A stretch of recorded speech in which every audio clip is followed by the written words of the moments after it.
In today's video, we're going to upcycle my old shelf into something that's really cool, and we're going to talk about my new Dream FX filter. Starting off with the filter, I ordered this back in February of 2020 and it just came in June of 2020.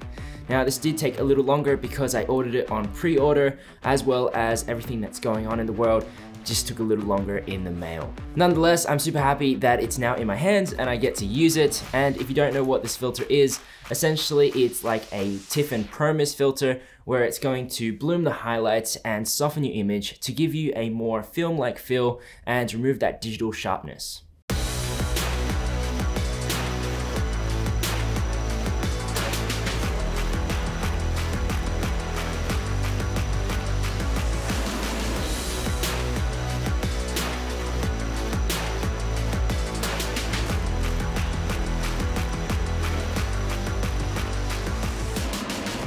Now jumping over to the shelf for a second, keeping in mind that all of this was shot using the Dream FX filter. Now I've had this shelf for a little while now and it used to hold all my filmmaking stuff until I built the ultimate filmmaking shelf. So ever since then, it's just been lying around taking up some space. That was till just recently when I thought it would be the perfect solution for a problem that we all have.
Now I'm able to sit back and relax whilst my food is on a table at a height that I would enjoy eating at, as well as I can take casual Zoom calls, store notebooks that are always too large for any drawer, and I'm able to store blankets in the cupboards underneath. Some things to keep in mind before buying this filter is, firstly, if you live here in Australia, for a Promist filter, I would say you're going to be paying a similar price once you include the cost of the filter plus shipping.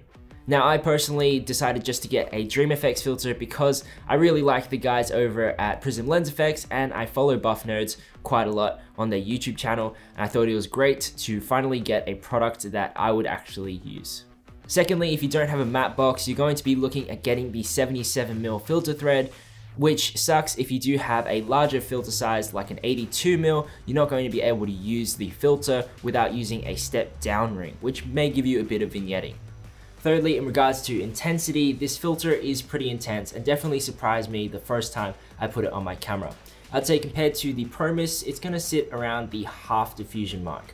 If you did want a more subtle look, Promist have the 1/8 and 1/4 version of their Promist filters, whereas this one only comes in the Dream FX filter.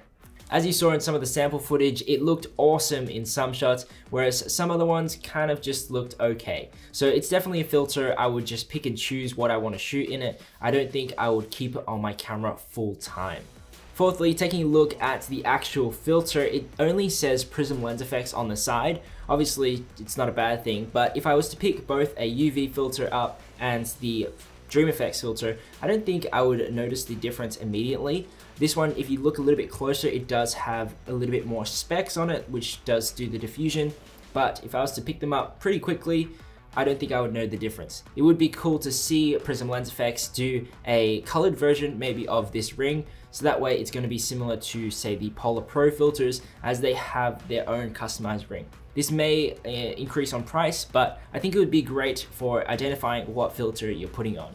All in all, I'm super happy with this filter. It's a great one just to have in the kit to change up the look and feel of different videos. It also comes with some nice accessories such as a carrying case for the filter and a really nice and big microfiber cloth that could warm a dog.